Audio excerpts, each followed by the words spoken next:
Fala galera que tá chegando aqui no meu canal, pra quem não me conhece eu sou Ian Machado e hoje eu vou falar, cara, de uma empresa que pra mim tá virando uma das melhores empresas de RPG dos últimos tempos, assim. Muita gente fala da CD Projekt Red e eu também falo, porque é uma empresa que criou The Witcher 3, que foi revolucionário, a Square Enix cada dia mais apagada, mas tem uma empresa que veio já fazendo alguns jogos. Eu tive a impressão, já quando eu joguei esse jogo, que já eu vou falar pra vocês.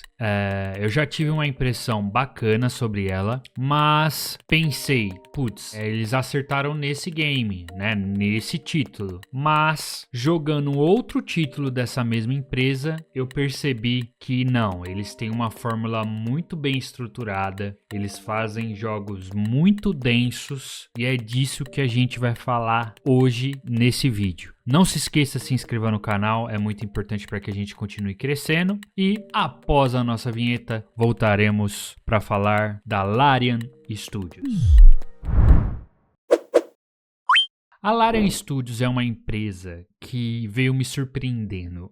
Primeiramente, a partir de Baldur's Gate 3, que foi a minha primeira experiência com essa empresa. Baldur's Gate 3, ele me envolveu muito porque ele era um jogo extremamente caprichado dentro de sua proposta. Existiam 1000 maneiras de se fazer o mesmo objetivo, 1000 maneiras de se chegar a um detalhe específico dentro daquela narrativa e, bom, isso me surpreendeu porque até então eu não me lembro de ter jogado um jogo tão rico narrativamente e com escolhas tão abertas assim, que realmente poderiam mudar absolutamente tudo que você fez no jogo. E a partir daquele momento, então, eu comecei a olhar de maneira diferente para Larian. Só que, como eu disse no início do vídeo, eu achei que se tratava de um acerto no título. Muito porque também o Baldur's Gate 3, ele foi, de certa forma, trabalhado em cima de Dungeons and Dragons. Então, eu não sei como que funciona exatamente essa questão de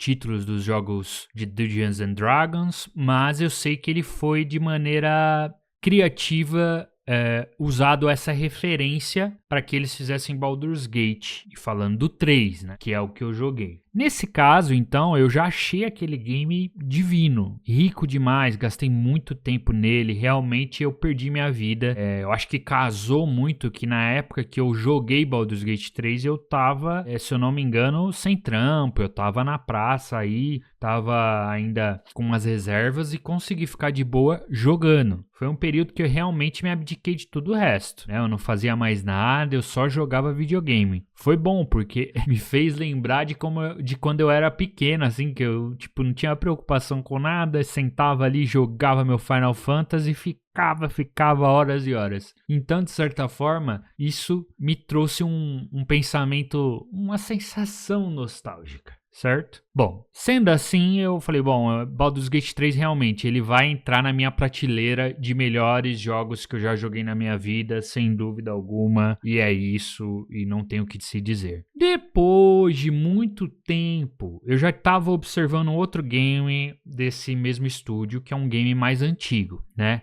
Eu comprei meu Nintendo Switch 2, para quem não viu, eu fiz um vídeo mostrando um pouco da minha biblioteca do Nintendo Switch 1, é claro. Eu vou deixar aqui no card para quem quiser ver, acompanhar, entender um pouquinho mais sobre o desbloqueio do Nintendo Switch. Mas voltando ao tema Larian, eu tinha instalado no meu Nintendo Switch o Divinity Original Sin 2. Era um jogo que eu já estava observando, eu sabia que era da mesma empresa criadora de Baldur's Gate 3, então eu tava assim, putz, tô namorando, será que eu jogo, vou dar uma chance. O gráfico não era tão bonito quanto o Baldur's Gate 3, né, e não é feio o gráfico de forma alguma, mas é um gráfico já de 2016, então querendo ou não, é um pouquinho datado. Nada que você não supere, tá? Muito pelo contrário, você supera facilmente essa questão gráfica.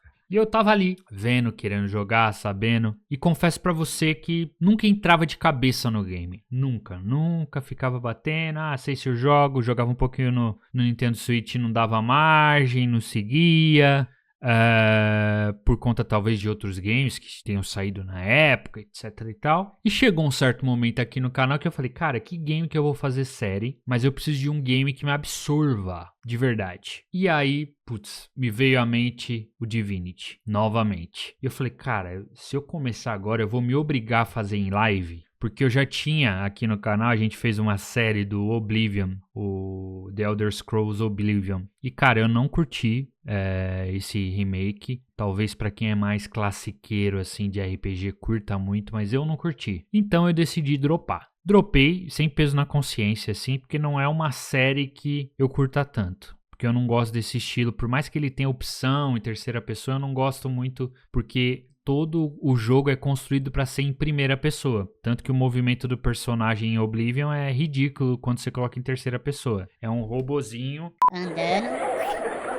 Então, de certa forma, eu não quis dar sequência e dropei. E eu não queria fazer outra série no canal, cara, pra dropar, porque senão ia ficar feio. Não ia ficar legal aqui pro canal. E aí eu pensei, pô, vai ter que ser Divinity Original Sin 2. Comecei. As lives começaram, elas começaram devagarzinho, às vezes tinha gente assistindo, às vezes não. Não é nenhum caso, porque eu tô realmente jogando ali pra me divertir. Se tiver alguém pra acompanhar, maravilha. Se a gente não tiver audiência também, a gente entende que é um canal pequeno, que tá começando, que a galera vai chegando depois de um tempo. É normal isso aí. Isso aí não machuca o meu ego de forma alguma. Eu estaria fazendo a mesma live pra uma ou pra 500 mil pessoas, sabe? É claro que se tem alguém pra interagir ali na live, fica legal, o público me ajuda. Comecei e, cara, percebi já que era um outro acerto da Larian, de cara. Eu não vou me aprofundar em questão de review do Divinity, porque eu acho que não é bem a temática desse vídeo, né? Eu acho que vai ter um outro momento onde eu vou falar meu review, minha opinião sincera sobre Divinity Original Sin 2, mas eu acho que agora não é esse momento. Mas eu tô falando mais sobre a Larian, essa produtora que me surpreendeu nesses dois jogos. E jogando já tô jogando há sei lá quantas horas, é muita hora. Até porque no início também eu tive uma dificuldade, porque assim, uma coisa é você já ter jogado uma vez, rejogar e você já sabe mais ou menos o que você tem que fazer. Outra coisa é você pegar o jogo agora, é muita informação. Você não tava pegando o jogo com tanta informação assim, de repente, pá, uma caralhada de informação que você tem que entender, tem que absorver e saber pra onde você tem que ir. Então o jogo da Larian tem essa especificidade. Se você for entrar, você tem que tomar cuidado, porque ele é muito detalhado. Ele é muito detalhado, você tem que estar entendendo um pouco de como o sistema de batalha funciona. Mas assim, voltando à Larian, é uma empresa então que me surpreendeu e eu já posso colocar ela entre as grandes produtoras de RPG que existem hoje no mundo, né? Eu diria que a gente tem a CD Projekt Red, a gente tem a Square Enix, a gente tem a Larian, que são assim as que estão, que toda vez que eu lembro de algum game é elas que me vêm à cabeça assim, no estilo muito focado em RPG. Eu acho que eles sabem o que fazem, sabe? São empresas realmente com uma narrativa muito densa. Então, assim, esse vídeo é mais para tentar passar para vocês essa minha...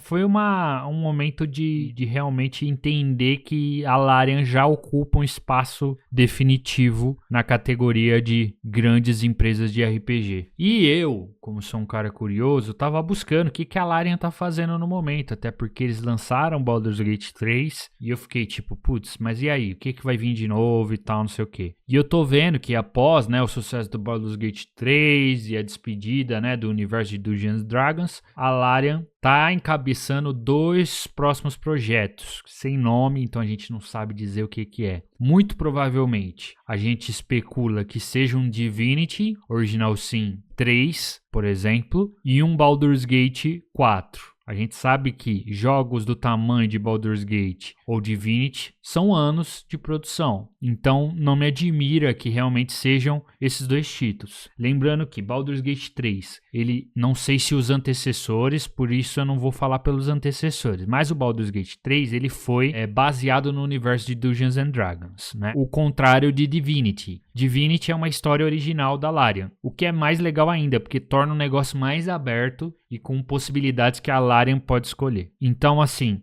Tem 2 projetos sendo encabeçados aí. A gente não sabe quando isso vai vir, pelo menos até a data desse vídeo. Eu busquei alguma coisa aqui e só temos essas informações, que eles estão encabeçando 2 novos projetos. E é isso, a gente não sabe o que mais possa vir da Larian por esses tempos. Mas assim, é isso, fica a expectativa, fica essa sensação de que realmente a Larian já se tornou uma referência no que se diz a RPG no mundo. Isso não tem jeito. Mas é isso o vídeo, eu gostaria que você, se você tem uma opinião aí sobre a Larian, o que você acha, qual jogo da Larian você já jogou, você já jogou Baldur's Gate 1, 2? Fala pra mim aqui embaixo o que você achou, se você acha mais fácil, mais difícil, se você acha que a narrativa do Baldur's Gate 1 ou 2 era melhor que a do 3. Divinity, você jogou o Divinity 1? Conta pra mim também, é melhor ou pior que o 2? Será que eu jogo? Deixa aqui embaixo pra mim. E não se esqueça de se inscrever no nosso canal, pois é muito importante, estamos crescendo dia a dia, só tenho a agradecer, cara.